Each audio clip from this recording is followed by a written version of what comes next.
Il y a une forme d'amour qui ne ressemble pas à l'amour, mais à une quête de réparation. Et tu l'as peut-être connu, en tout cas c'est mon cas, je l'ai connu. Tu t'attaches à quelqu'un que tu veux aider, changer, guérir, ou alors tu attends qu'on te comprenne, qu'on te sauve d'un mal que tu n'arrives même plus à nommer. Et très vite, sans bruit, tu t'oublies dans cette tentative. Tu deviens celle qui rassure, celle qui tient bon, celle qui supporte tout, porte, explique, excuse, celle qui sauve. Et à l'intérieur, c'est l'épuisement.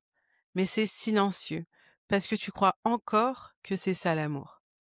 Bienvenue dans ce 27e jour déjà du programme Revenir à soi. Tu tiens bon, et c'est pas rien, donc bravo à toi d'être arrivé jusque-là. Aujourd'hui, on va parler d'un sujet qui, pour beaucoup, est encore un angle mort, le rôle de la sauveuse. On arrive à s'identifier dans le rôle sans pour autant comprendre d'où ça vient, ce que ça nous coûte réellement de rester dans cette posture-là et comment ça se manifeste dans notre relation, dans nos relations ou dans notre quotidien. C'est une posture qu'on choisit pas toujours consciemment, mais qui finit par structurer tous nos liens. Je te propose qu'on le regarde sans culpabilité, avec lucidité, avec tendresse et bienveillance et surtout avec l'envie d'en sortir.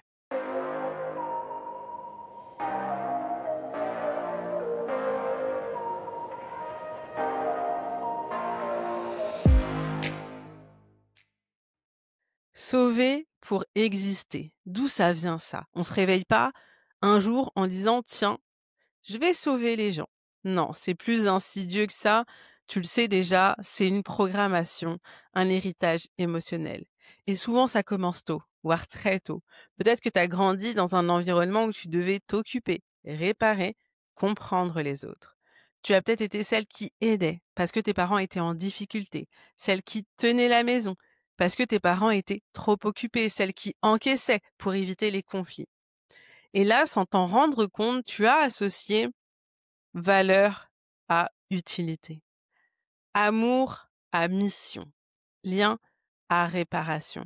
T'étais pas juste une enfant, t'étais une petite adulte. Et dans tes relations aujourd'hui, tu continues ce que tu as appris.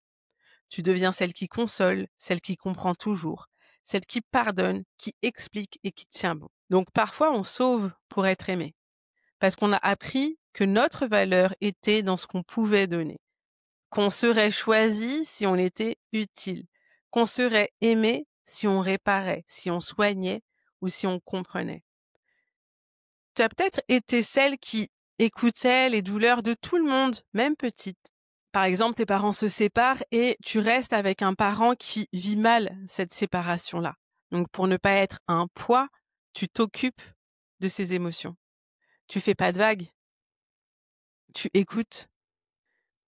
Tu as peut-être été celle qui était la médiatrice dans les conflits familiaux, celle qui tenait bon pour ne pas être un fardeau. Et aujourd'hui, dans tes relations, ça se répète. Être sauveuse, c'est pas un comportement, c'est une tentative de régulation interne. Quand tu essaies de réparer l'autre, souvent c'est parce que tu veux t'éviter un rejet. Tu veux qu'on reste, tu veux mériter l'amour. Et tu fais tout pour qu'il ou elle aille mieux, en pensant que si tu y arrives, alors tu seras aimable, tu seras irremplaçable, voire indispensable. Mais ce que tu cherches à sauver chez l'autre, c'est souvent ce que tu n'as pas su sauver chez toi. Un parent, un passé, une part de toi-même blessée. Tu vois, c'est bien plus profond que j'aime aider. La posture de sauveuse, ça recrée le triangle dramatique de Cartman. Tu commences sauveuse et tu te sens ensuite victime parce que on profite de toi. Et tu finis en persécutrice avec des colères et des reproches, puis la culpabilité et tu recommences juste derrière. Des signes concrets pour reconnaître ce triangle-là, tu surdonnes, tu te suradaptes, tu expliques tout, tu excuses trop, tu prends la responsabilité émotionnelle de l'autre, ton intimité est faussée, les liens sont déséquilibrés. Ce que ça te coûte concrètement, c'est que tu donnes. Et tu donnes encore, mais c'est jamais suffisant. Quand tu sauves, tu portes l'autre. Quand tu attends d'être sauvé, tu t'abandonnes. Et dans les deux cas, tu n'es pas dans une relation, tu es dans une stratégie de survie émotionnelle parce qu'une dynamique de sauvetage, c'est toujours déséquilibré. Et elle attire son opposé. Quelqu'un qui attend d'être pris en charge ou quelqu'un qui fuit dès que tu es trop présente. Le vrai lien, c'est quand chacun se tient debout, pas quand l'un se penche pour ramasser l'autre. C'est quand tu regardes l'autre dans les yeux et pas d'en bas. Pas d'en haut, mais d'égal à égal. Tu portes une mission qui n'est pas la tienne. Tu en viens à croire que si la relation ne fonctionne pas, c'est parce que t'as pas sauvé assez fort. Et du coup, tu t'épuises. Alors maintenant qu'on a compris d'où ça vient et ce que ça coûte, on va passer au concret. Parce que si tu veux vraiment te libérer de ce rôle, il suffit pas de le comprendre dans ta tête, il faut aussi le sentir, il faut l'expérimenter et surtout faire différemment. Le premier pas, c'est de ralentir l'élan. Tu sais, cet élan, je vais l'aider ou je vais tout arranger.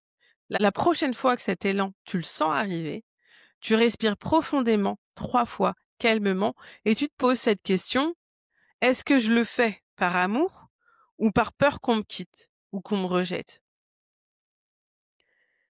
Réponds très honnêtement. Si c'est la peur qui répond, tu bouges pas. Tu te donnes au moins 24 heures avant d'agir. Ensuite, rappelle-toi, tu n'es responsable que de ce qui t'appartient. Ce qui est à toi, ce sont tes émotions, tes besoins, tes choix. Ce qui est à l'autre, ce sont ses actions, ses compétences, ses apprentissages. Et si tu commences à porter ce qui est à l'autre, tu es déjà en train de sauver. Troisième point, prépare-toi des phrases simples que tu peux dire sans te justifier. Des phrases comme: je comprends ce que tu vis, mais je peux pas le prendre en charge.